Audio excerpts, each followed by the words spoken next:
Oke, Kak Diki. Aku mau nanya nih, sebenarnya jurusan kartografi dan penginderaan jauh itu seperti apa sih, Kak? Secara umum gitu. Oke, eh, oke. Pertama-tama aku perkenalan diri dulu ya. Mungkin kalau ada yang belum kenal, kenalkan teman. Maaf ya, aku tadi agak telat. Jadi teman-teman perkenalkan, namaku Diki Ahyar. Aku dari Kartografi dan Penginderaan Jauh Universitas Gadjah Mada. Aku angkatan 2018. Sekarang masuki tahun ketiga di kampus ini. Kalau tadi apa mengenai jurusanku ya?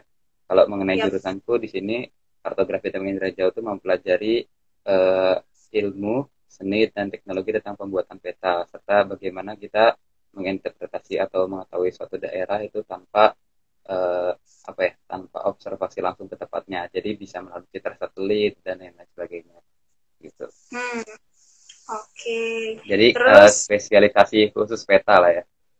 oke, Geospasial spasial. ya gitu ya. Oke. Terus mungkin ada beberapa nih yang bingung juga gitu. Apa sih yang membedakan antara jurusan ini sama mungkin dengan jurusan geografi yang sama-sama ada Oh, ya. geo-geonya gitu ya? Ya, kalau perbedaannya sebenarnya kartografi dan indra jauh ini sendiri itu bagian dari Fakultas Geografi kalau di UGM. Jadi Fakultas Geografi UGM ini eh, termasuk salah satu di klaster Saintek dan Hmm, ada tiga prodi. Yang pertama kartografi dan penginderaan jauh sendiri, yang kedua hmm, itu geografi lingkungan, yang ketiga itu pembangunan wilayah. Bedanya nih kajiannya. Jadi kalau geografi lingkungan ini kajiannya tuh dia apa ya pendekatan geografi dengan lingkungannya. Kalau misalnya kartografi ini pendekatan geografi secara spasial gitu, secara ruang. Nah, lebih gitu. hmm. Oke, jadi kartografi dan penginderaan jauh ini bagian dari geografi gitu ya? Bisa dibilang gitu, Kak? Iya, dari Fakultas Geografi. Oke, karena masuk ke rumpun saintek berarti nggak jauh-jauh dari yang namanya hitungan, Kak? Iya, sebenarnya di sini kita juga belajar fisika dasar, kemudian ada statistika juga, soalnya eh, menunjang beberapa keahlian khusus yang digunakan gitu. Jadi sebenarnya selain kita belajar kayak hitung-hitungan seperti statistika dasar atau lain sebagainya, ini juga mempelajari semacam apa ya, kayak coding dan juga, tapi masih bagian dasar dan lain-lain. Gitu. Hmm, oke. Nah, kalau mata kuliahnya itu Kak apa aja, Kak? Oke, kalau mata kuliah mungkin kalau dari semester satu gitu ya. Kalau dari semester Hmm, satu tuh kita masih mata kuliah dasar. Jadi nanti ada dapat kartografi dasar, terus dapat juga kalau di prodi kita dapat fisika, kemudian ada juga nanti ilmu eh, pengantar kartografi, ada juga praktikumnya dan lain-lain. Tapi mungkin selain karena masih semester satu ya, jadi bukan cuman apa namanya kartografi doang, tapi kita juga belajar geografi secara dasarnya. Misalnya kita dapat mata pelajaran, mata kuliah geologi, itu. Terus ada tadi aku sebutkan fisika dasar sebelumnya, kurang lebih hmm, begitu kan. oke. Di antara mata kuliah yang ada dipelajari gitu ya, yang paling berkesan nih Kak, mata kuliah apa? Oh iya, kalau menurutku sampai saat ini sih ya sekilas tentang penginderaan jauh sih. Jadi kalau di kartografi penginderaan jauh kan juga ada mata kuliah penginderaan jauh yang apa ya, jadi penginderaan jauh banyak spesialisasinya, tapi kalau penginderaan jauh dasar itu kurang lebih masih favorit ya, karena ya Hmm, tenang aja kita belajar warna, kita juga belajar citra satelit, belajar spesifikasi dari sensor satelit itu sendiri. Jadi oke. nggak cuma mempelajari apa yang ada di bumi ini, tapi kita juga mempelajari eh, benda-benda yang menangkap bumi. Maksudku sensor satelit dari atas. Jadi kita belajar tentang ruang di luar angkasa juga, terutama sensor Oke, itu satelit. pasti banget ya. Iya. Oke. Nah, Kak, apa ya? Pasti ada beberapa praktikum ya, Kak ya? Atau banyak praktikumnya? Iya. Kalau praktikum, kalau dari semester satu nih kita ada satu praktikum wajib. Tapi kalau udah mulai Hmm, semester 2 itu baru naik tingkat jadi 3 praktikum. Semester 3 itu hmm, ada 7 praktikum. Kemudian semester 4 itu mungkin stabil ada 6 praktikum. Lalu biasanya udah mulai stabil sampai 5 praktikum dan ke depannya sih sampai semester-semester akhir. Gitu. Jadi memang di awal kita memang agak sedikit santai karena praktikum baru satu gitu. Tapi ketika nanti oke, semester 2 mulai terbiasa ada 3 dan semester 3 baru naik jadi 7 gitu. Tapi nggak apa-apa sih oke. soalnya kalau praktikum di KPJ, ini singkatan dari kartografi pengindaran jauh ya. Kalau praktikum di KPJ itu sebenarnya ringan karena eh, bukan bagian pembahasan ya, tapi ringan secara praktiknya. Karena mungkin pembahasannya agak sedikit harus detail, tapi ketika melakukan praktiknya itu prosesnya itu lebih ringan daripada apa yang harus dianalisis gitu. Karena kita memang terfokus pada analisis spasialnya, bukan cuma kepada Oke. praktiknya. Oke. Nah, kalau praktiknya nih Kak, boleh dijelasin Kak ngapain aja gitu sebenarnya? Oh iya, kalau misalnya di semester satu nih, kita kan praktikum ada kartografi, jadi kita mempelajari ilmu seni dan teknologi tentang pembuatan peta. Kita belajar unsur-unsur peta, kemudian belajar simbol-simbol peta, terus kita juga belajar apa namanya eh, memperbarui peta secara dasar itu bagaimana, seperti observasi lapangan. Terus kalau penginderaan jauh itu baru kita belajar mengenai citra satelitnya, sensor satelitnya, kemudian eh, delineasi, artinya kita membagi-bagi eh, apa ya, jadi setiap unsur-unsur di permukaan bumi ini digolong-golongkan gitu ya, dari spesifikasi dari hasil tangkapan sensor satelit gitu. Oke. Nah, namanya praktikum pasti nggak jauh-jauh dari laporan praktikum dong Kak. Ya, Seperti apa sih Kak? oke. Apakah harus Kalau tulis tangan? ya, kalau di geografi itu sendiri memang dikenal sama laporan praktikumnya ya, yang selain kuantitasnya banyak, kualitasnya juga pasti bakal teruji karena ada asisten praktikum juga yang berkualitas gitu kan. Kalau mengerjakannya biasanya eh, ya harus kita tuh pembahasan fokus laporan praktikum itu kepada bahasan analisis secara spasialnya gitu dari semua bahasan praktikumnya. Kita nggak terlalu bahas penggunaan alat bahan, itu tetap dibahas, cuman utamanya dari penilaian suatu laporan itu kepada analisis spasialnya gitu kan. Gitu. Kalau Oke, jadi pengerjaannya ya kan, kalau apalagi semester 3 ya yang biasanya mulai banyak itu ada 7 praktikum itu. Nah, jadi sehari satu mungkin ada yang sehari dua itu setiap oke, hari pasti produktif oke. kerjakan bersama teman-teman atau dan lain sebagainya. Oke, nah selain laporan praktikum gitu ya, tugas-tugasnya tuh biasanya apa aja Kak? Kalau tugas biasanya nggak terlalu jauh sih dari mata kuliah, tapi eh, kita kalau tugas di kuliah biasa itu sebenarnya masih umum-umum aja menyesuaikan, tapi memang yang paling apa ya, paling ciri khasnya tuh di laporan praktikum sih. Jadi kalau penugasan mata kuliah menurutku nggak akan seberat praktikum. Kalau Oke, kualitas pasti kalau kualitas mungkin sama, tapi kalau kuantitas mata tugas mata kuliah itu nggak sebanyak kuantitas tugas praktikum itu sendiri atau laporan praktikum. Bahkan laporan praktikum sendiri kan biasanya ada tugasnya di akhirnya. Nah, jadi double. Tapi kalau mata kuliah oke, sendiri jarang ngasih tugas. oke. Gitu ya. Nah, terus Kak, konsentrasi nih. Di jurusan ini ada konsentrasi nggak Kak? Apa konsentrasi? Ya. Ya, kalau konsentrasi ini sesuai namanya sih. Jadi ada 3 konsentrasi. Ini tuh ada konsentrasi kepada kartografi, konsentrasi kepada Hmm? penginderaan jauh, sama sistem informasi geografi gitu. Hmm. Oke. Itu bisa dipilih di semester berapa Kak? Kalau pengkhususannya itu biasa sih kita udah mulai nyentuh-nyentuh meraba-raba itu di semester 3. Tapi kalau misalnya Hmm. ada kayak penjurusan dan lain sebagainya itu biasanya di tingkat akhir sih ketika kita mau mencari judul proposal gitu. Jadi memang Oke, jadi kadang ketika mencari judul proposal baru mencari fokus bahasannya. Tapi kalau di penginderaan jauh kan tadi ada 3 nih, ya. kartografi, penginderaan jauh, masih informasi geografis. Tapi di penginderaan jauh sendiri itu biasanya nanti ada pengkhususannya lagi, misalnya penginderaan jauh perkotaan atau penginderaan jauh eh, kelautan, PJPK itu perikanan kelautan, perbatasan, kemudian ada secara administrasi dan lain-lain. Gitu. Jadi Oke, setiap jadi lebih setiap pengkhususan tuh ada pengkhususannya lagi, ada spesialisasinya lagi. dan lebih ke nanti ya untuk pengerjaan tugas akhir ya berarti atau Iya skripsi. kalau jadi sebenarnya kalau Ya. masih kuliah ini masih bisa nyicipin semua sih kan. Mm-mm. Jadi belajar belajar semua, nanti tinggal skripsi milih mau fokus kemana gitu ya. Kalau di Iya. PJ ini. Nah Kak, dulu waktu 2018 ya, apa sih yang Hmm. jadi alasan Kakak milih jurusan ini gitu pada akhirnya? Kalau sebenarnya aku awal-awal eh, ketemu kenal dengan jurusan itu ketika aku diperkenalkan oleh keluargaku, oleh saudaraku yang udah lama. Hmm. Jadi terus saudaraku tuh di KPJ juga, terus aku tanya-tanya sebenarnya apa sih KPJ itu?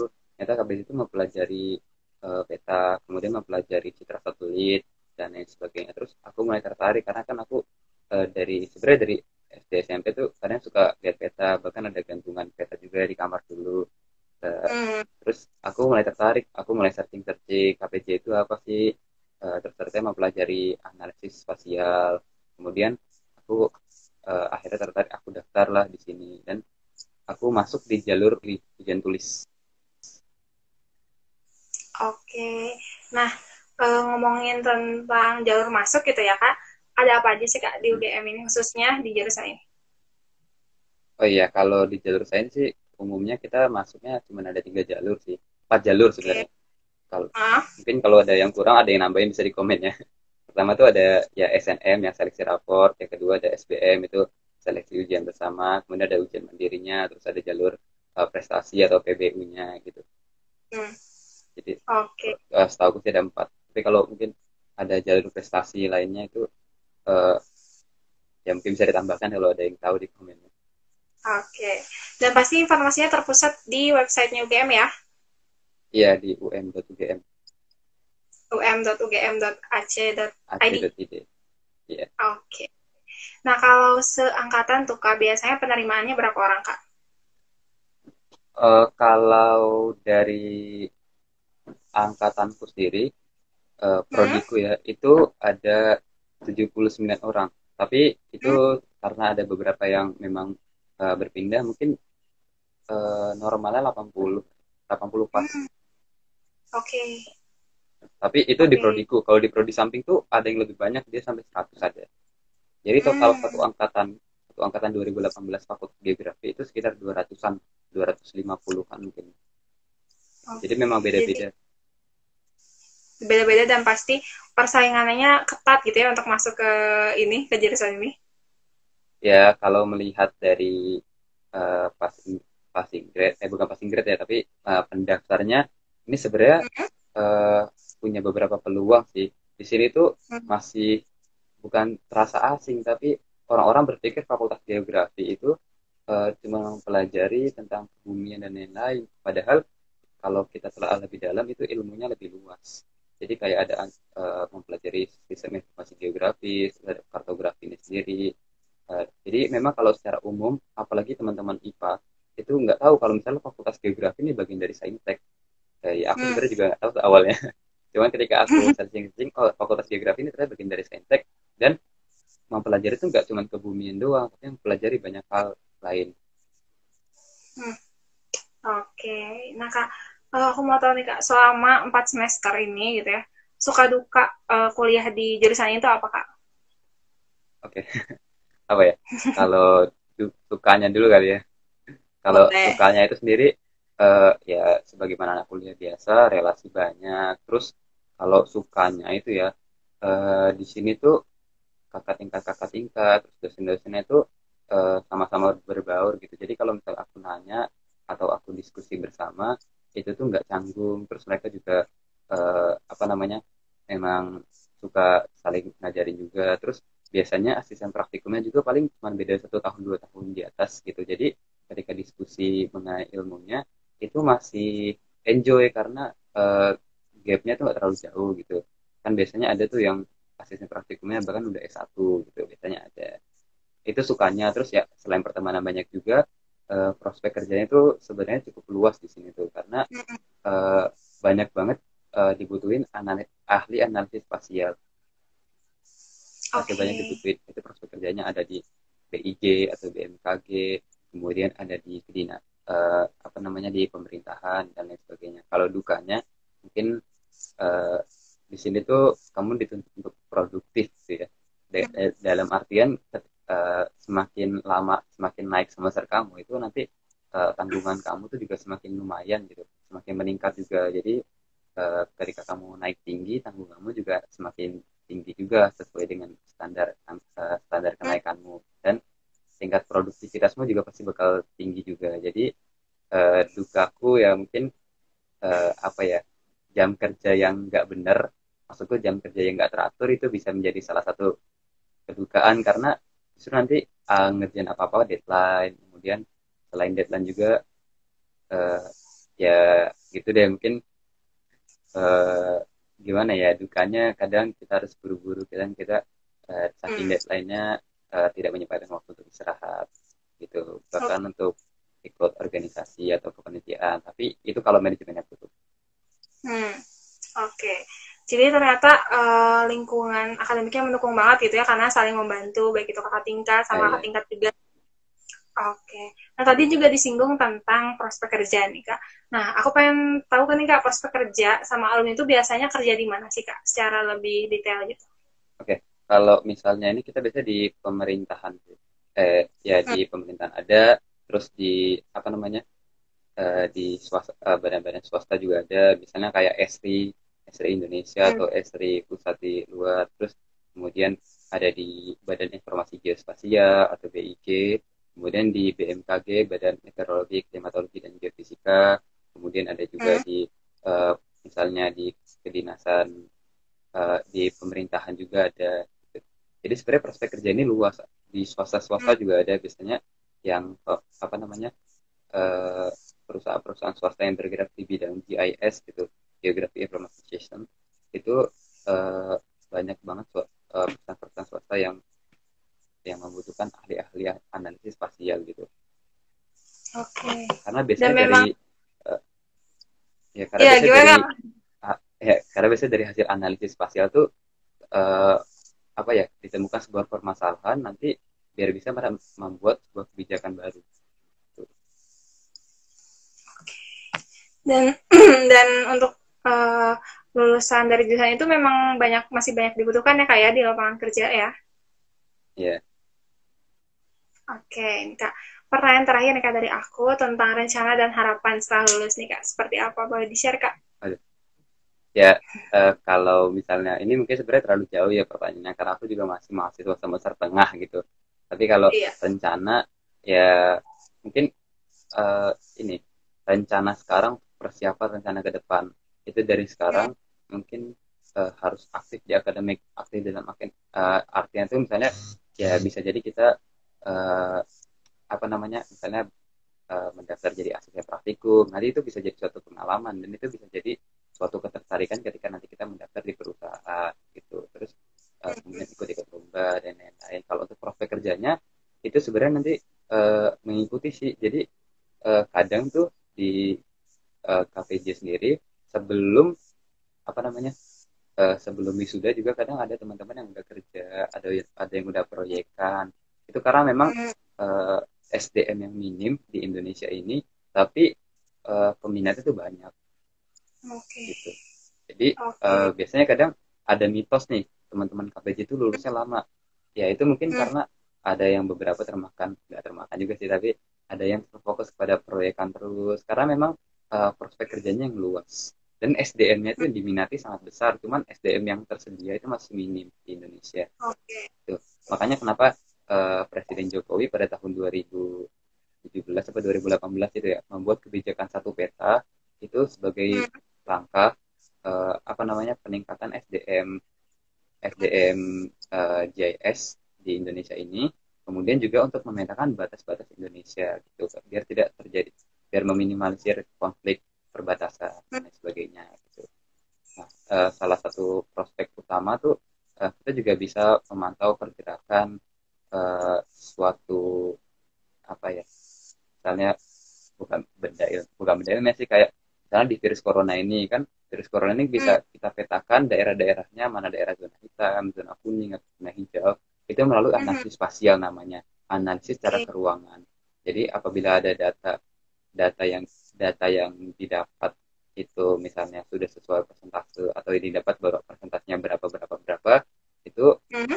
nanti zona ini baru bisa dikatakan zona hitam, zona hijau, zona kuning. Itu salah satu pemanfaatan dari analisis spasial di PUBG. Oke, amin ya. Semoga tadi apa rencananya gitu ya terwujud gitu ya Kak ya ke depannya. Ya, amin. Amin. Oke nih Kak.